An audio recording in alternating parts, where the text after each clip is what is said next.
Bonjour à tous, je suis super contente de vous retrouver aujourd'hui sur ma chaîne. Bienvenue pour les petits nouveaux, je m'appelle Aurélie et je suis prothésiste ongulaire, je suis maquilleuse professionnelle surtout et je suis sur YouTube pour vous donner des conseils, des astuces, des tutos, On parle beauté quand même principalement sur la chaîne. Bienvenue à tout le monde, bonjour à tout le monde et aujourd'hui on va fouiller dans ma poubelle. Ça y est, le carton que je garde dans ma salle de bain est plein. Donc il est temps de le vider et de vous parler de tous les produits qu'il y a à l'intérieur. Sauf du dentifrice. J'avoue que je ne mets pas le dentifrice dans cette boîte. Mon gel de intime aussi. Je le mets pas dedans. On commence tout de suite, qu'est-ce que vous en pensez? Bon, voilà. Oh, on va vider les gros flacons d'abord. Tiens, comme ça il y aura plus de place pour le reste. Il y a plusieurs gel douche de chez Dop. Ce sont les préférés de mes enfants et du coup j'avoue que moi j'en achète pas beaucoup d'autres. Ça va peut-être être si des fois ça fait longtemps quand même. Les body shop que j'aime bien ou si j'ai un coffret par exemple ou les coffrets rituals aussi, il y a des gels douche à l'intérieur, j'adore les gels douche rituals, ceux en mousse sont fantastiques. J'ai utilisé beaucoup ceux en mousse aussi, de chez Dove, Nivea, etc. etc. Et en ce moment j'achète ce qui leur fait plaisir, tout simplement. Donc il y a celui au parfum de Coca-Cola, faut savoir que mes enfants adorent ceux qui sentent le bonbon, donc le Coca-Cola franchement il sent vraiment le bonbon Coca-Cola. Préféré de mon fils. Il sent vraiment très bon. Bon après il faut aimer l'odeur de bonbons. Celui-ci c'est un de mes préférés personnellement. C'est framboise de la vallée du Rhône. Il sent très très bon la framboise. Et celui-ci il est rigolo, c'est au parfum de pomme d'amour. Et il est pas mal non plus, j'aime bien. Donc voilà, il y en a eu plusieurs à la framboise. Coca-Cola, je crois que c'était la première fois qu'on le testait, mais je suis pas sûre. J'ai pas envie de vous dire des bêtises. Bon bref, c'est des gels douche, ça mousse bien, ça lave bien, ça sent bon, c'est rigolo, les enfants adorent, voilà. Ah, j'ai cru qu'il était fini, mais il y en a peut-être un tout petit peu, mais ça veut plus sortir. J'ai terminé ma lotion. L'essence, c'est un peu un mix. C'est tellement épais celui-ci que ça pourrait même être un sérum en vrai.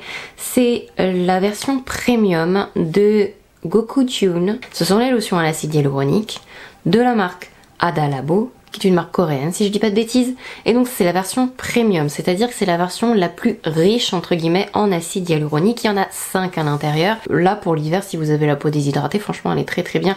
Elle est beaucoup plus épaisse en texture que les autres. On est à la limite vraiment du sérum quand on l'applique, plus que de la lotion ou de l'essence, mais j'adore ce produit, très efficace et très agréable à utiliser. Est-ce qu'il va en avoir un tout petit peu pour que je vous montre la texture? Enfin, je l'ai utilisé dans plusieurs vidéos routine, donc non, ça veut plus. J'ai l'impression qu'il y en a encore au fond, mais bref, il va falloir aller voir mes vidéos routine. C'est très très bien. Les lotions de toute façon de cette marque-là sont vraiment très très bien. Il y en a plusieurs sortes, c'est un peu difficile, mais dites-vous que cette couleur-là, c'est la version la plus riche entre guillemets. Il y en a une plus pour les peaux. Elle est blanche, c'est la normale on va dire. Il y en a une, alors je sais plus si c'est la verte, je sais plus. Mais il y en a plusieurs. Bref, celle-ci en tout cas, excellente. Il y a la rouge, je crois que c'est anti-âge, quand j'y réfléchis. Je sais plus. Celle-ci très bien. Pour l'hiver de toute façon vous pouvez y aller les yeux fermés. C'est de l'acide hyaluronique et on a tous besoin d'hydratation de toute façon.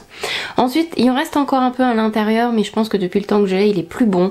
C'est le Super Hydrate Overnight Mask de Paula's Choice. C'est un produit que j'aime beaucoup, qui est très hydratant et qui est très apaisant pour la peau. Je cherchais le mot. Il y a plein de bons ingrédients à l'intérieur. Vous pouvez l'utiliser en masque sur tout le visage comme un masque classique et le laisser 20 minutes, ou vous pouvez l'appliquer en fine couche. Enfin moi je l'applique en fine couche, en tout cas quand je vais l'utiliser en masque de nuit avant d'aller au lit, ou des fois je l'utilise même à la place de la crème de nuit. C'est très... Il va en rester suffisamment là je pense pour vous montrer la texture. C'est pas encore hyper liquide, mais vous voyez que la texture a quand même énormément de souplesse. Et c'est frais, c'est léger, c'est comme un gel, un peu plus épais qu'un gel je dirais quand même. Et c'est très confortable, très hydratant.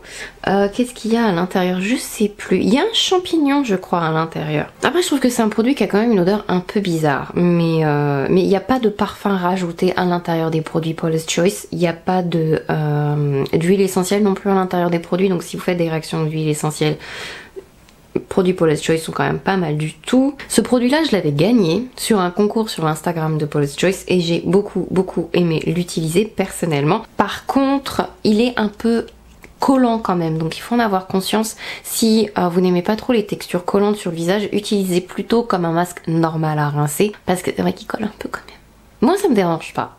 De toute façon, mes soins je les fais souvent bien avant d'aller au lit, et quand j'utilise un masque de nuit comme ça, j'en mets pas une trop grosse couche après ma crème de nuit, et comment dire, je vais pas me coucher tout de suite, donc ça a le temps quand même de travailler un peu sur ma peau et de s'absorber. Je vais y arriver, mais si vous voulez vous coucher tout de suite après, faut faire attention, vous allez coller. Et il s'étale très bien aussi. Bref, donc à l'intérieur il y a quoi? De la mûre d'Arctique, du beurre de karité, du champignon reishi, c'est bien ce qui me semblait. Le champignon reishi, ça sert à quoi?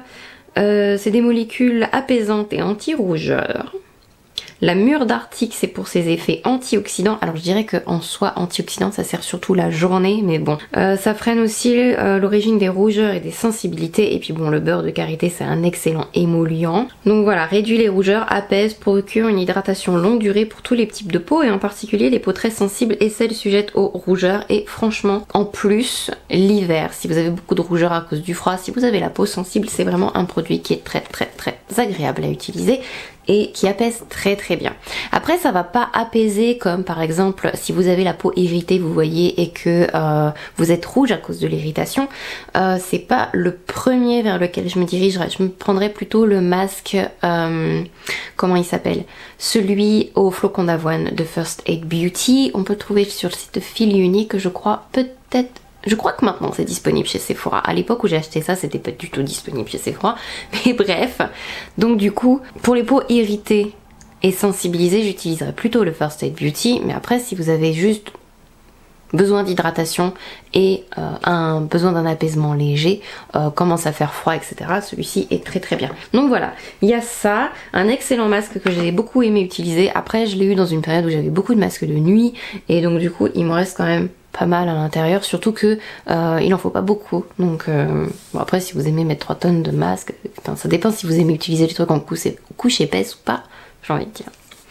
Ensuite, qu'est-ce qu'il y a? J'ai terminé le SVR Ampoule Lift, donc à la vitamine A, donc au rétinol. À l'intérieur, il y a 0,3% de vitamine A, de pur rétinol. C'est un sérum qui est, je crois pas qu'il va en rester, assez épais. Non, j'en ai plus. Là, je l'ai fini en versant au creux de ma main quand même. Hein.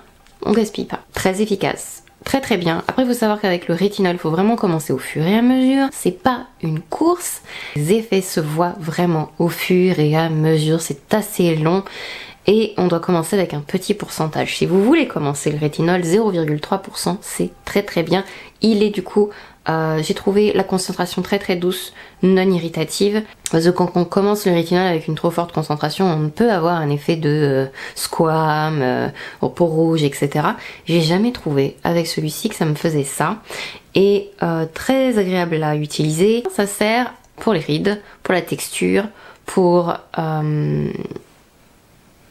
ça peut même, à la base, les recherches sur la vitamine A, c'était pour l'acné, donc ça peut même être efficace sur vos boutons en fait. C'est après qu'on a découvert que ça fonctionnait très bien sur les rides, si je ne m'abuse. Il me semble avoir lu ça quelque part, mais bref. Je dirais que ça fait partie des actifs qu'il faut au moins essayer, comme la vitamine A, comme le niacinamide, comme l'acide hyaluronique, c'est un peu la base, vous voulez, des acides à essayer, et 0,3, celui-ci franchement...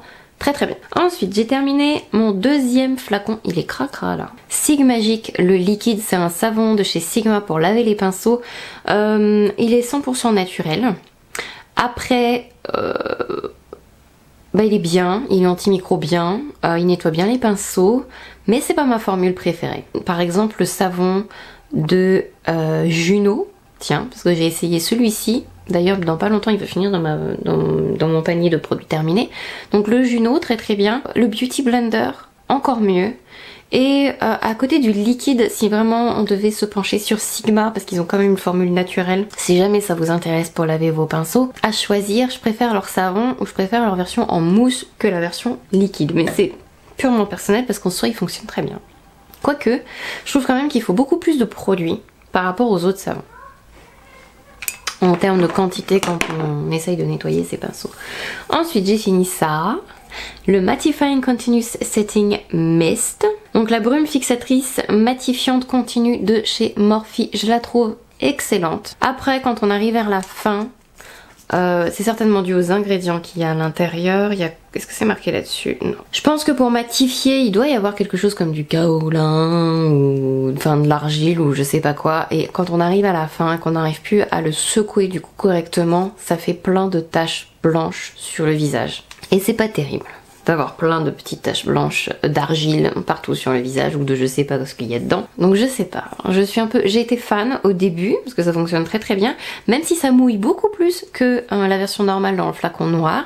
Et c'est dingue pour une version matifiante, mais on prend une douche avec. Le spray est un peu plus agressif qu'avec l'autre. Ensuite, j'ai terminé une lotion micellaire, celle d'Ambryolis, qui est pas mal, mais c'est pas ma préférée. Et je préfère la Bioderma ou même la Garnier tout simplement. Elle enlève pas très bien le maquillage waterproof, on est vraiment obligé d'insister avec. Franchement, beaucoup. Après il y a de l'eau florale de bleuet, de la mamélisse, de la camomille, donc tout ça ce sont des ingrédients qui sont censés apaiser. Pas l'eau micellaire la plus efficace que j'ai testée très honnêtement. Agréable mais pas très efficace. Ensuite j'ai terminé ceci. Donc ceci c'est quoi? C'est la protection solaire matifiante visage de Rennes. Alors au début je l'adorais. Et au fur et à mesure, je sais pas si c'est parce que commençait un peu à vieillir ou pas, un peu épaisse à étaler quand même. Parce que la quantité normalement que vous devez mettre, c'est 2 doigts. Donc vous prenez le tube comme ça et vous faites hop, hop, sur les 2 doigts. C'est très épais, pas forcément facile à étaler. Et si vous avez la peau foncée à très foncée, ça blanchit. Voilà, on m'a posé plusieurs fois la question, oui, il blanchit effectivement le visage. Je m'en suis aperçue cet été. À un moment donné, j'étais bronzée et je voyais une espèce de spectre blanc un peu sur mon visage quand même en l'appliquant. Donc voilà, donc il y a 22% de zinc oxyde qui est dérivé d'origine naturelle. Il y a c'est un SPF 30. Quoi dire d'autre? C'est vegan, c'est cruelty free, c'est machin, c'est truc. Mais au final, pas si agréable que ça à utiliser, même si c'est efficace et même si ça ne fait pas briller la peau comme beaucoup de protections solaires qui peuvent effectivement faire briller les peaux plus grasses. Donc voilà. Ensuite j'ai terminé un flacon de Rose Gold Skin Mist de Farsali. Alors on le voit pas là, mais à l'intérieur il y a plein de particules d'or. Le truc est super joli, le truc sent bon, le truc est un peu cher pour la quantité, il y a 50 ml à l'intérieur. Mais après c'est vrai que il mouille la peau et il hydrate la peau de manière assez incomparable. Si vous cherchez un produit de luxe, j'aurais pu franchement le mettre dans ma dernière vidéo, là où je vous conseille les produits qui en valent le coup. Je pense qu'effectivement celui-ci en vaut le coup. Si vous avez la peau sèche, si vous avez la peau déshydratée, ou même une peau grasse mais que vous trouvez que votre fond de teint est trop sec sur le cou, ou vous avez besoin de vraiment que les poudres soient moins poudrées sur votre visage, je sais pas comment le dire, en base, en brume, avant, pendant, après le maquillage, elle est vraiment très très efficace et elle donne vraiment un effet mouillé sur le visage. Donc par contre si vous n'aimez pas l'effet mouillé, celle-ci c'est vraiment un effet très très mouillé sur le visage. Donc juste faites attention à ça. Mais après c'est vraiment hyper efficace et comme je dis ça sent bon. J'ai très envie de le racheter ce truc là. Très envie de le racheter. Ensuite il y a quoi? Bah il y a une mini version du All Nighter de Urban Decay. Que j'avais utilisé brièvement, voilà. Le spray n'est pas... Il en reste un peu ou pas? Non. Le spray n'est pas hyper agréable comparé à mes autres sprays. Après c'est un spray qui est extrêmement efficace si vous avez la peau grasse, si vous partez en soirée, si vous voulez que votre maquillage tienne vraiment toute la journée. C'est juste que le spray de ce produit là, je ne le trouve pas agréable. Sinon, il est très efficace. Après, ces sprays-là sont fabriqués par Skindinavia. Donc j'ai envie de vous dire, par rapport à la quantité dans la bouteille, par rapport à l'efficacité et par rapport au spray, je trouve ceux directement vendus par Skindinavia beaucoup mieux. Voilà. Donc je continuerai plutôt d'acheter mes Skindinavia. Ensuite j'ai un déo c'est rare, j'ai décidé de vous le montrer parce que je l'ai pas trouvé si efficace que ça. Donc voilà, c'est pas un flop, mais peut-être que sur vous il fonctionnera très bien, mais c'est le déodorant Narta à la pierre d'Alain qui est censé avoir une efficacité minérale de 48 heures, qui est sans alcool, et bof. Voilà, c'est un bille. On dit souvent que les billes et les sticks sont plus efficaces que les sprays. Mais celui-là, il est pas très efficace. Voilà. Mais il sent bon. Mais il est pas très efficace. J'en ai un là, il sent pas très bon. Je sais plus c'est quoi. Mais de toute façon, il finira un jour dans un produit fini, donc... Le dernier produit dont je vais vous parler, que j'ai terminé il y a peu, que j'ai remplacé par une crème de chez Paula's Choice, c'est la crème Belief de True Cream Aqua Bomb. Donc, ma dernière crème hydratante, elle est fantastique. Pour hydrater, elle est vraiment très légère en texture. Il n'y en a plus dedans pour vous montrer la texture, mais c'est vraiment un gel. Voilà, c'est un gel. Il fait bleuter quand il est dans le pot. Très agréable, très léger, très hydratant, fantastique. Mais si vous avez la peau grasse, je vous le recommande. Si vous avez la peau mixte, je vous le recommande aussi. Après, là, il fait froid et je commence à être plus déshydratée du coup. Et il n'est pas assez efficace pour la période sur moi. Mais cet été, il était vraiment formidable. Très léger, très frais, très hydratant. J'aime beaucoup, beaucoup ce produit. Je pense que je le rachèterai l'été prochain. Voilà. Et c'est un voilà final d'ailleurs, parce que j'ai terminé de vous vider toute ma poubelle, tous mes produits terminés, ce que j'en pense. J'espère que cette vidéo vous a plu. Et ben on va attendre que la boîte se remplisse pour refilmer un produit terminé. J'adore ces vidéos, je trouve ça très intéressant. Il y a rarement du maquillage, mais qui arrive à terminer du maquillage, j'ai envie de vous dire. Même moi, c'est mon métier et j'ai du mal à terminer un produit. Je le jette avant, parce qu'il est périmé, plutôt que parce que je l'ai vraiment fini. C'est rare, c'est très très rare. Peut-être des glosses. J'ai même pas réussi à finir des anti-cernes. Enfin bref. Je vous fais plein de gros bisous. Prenez soin de vous surtout. Et je vous dis à la prochaine. Bye bye.